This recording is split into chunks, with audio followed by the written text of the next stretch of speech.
কবিগুরু রবীন্দ্রনাথ ঠাকুরের লেখা কবিতা খেলা। এই জগতের শক্ত মনিব সয় না একটু ত্রুটি। যেমন নিত্য কাজের পালা তেমনি নিত্য ছুটি। বাতাসে তার ছেলে খেলা, আকাশে তার হাসি।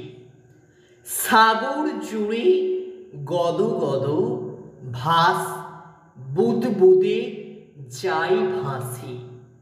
ঝর্ণা ছোটে দূরের ডাকে পাথরগুলো ঠেলে।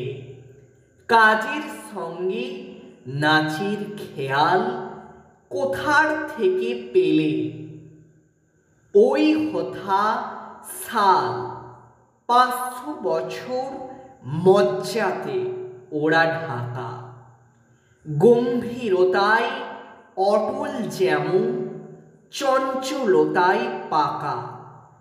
মজ্জাতে ওর কঠোর শক্তি, বকুনি ওর পাতায়।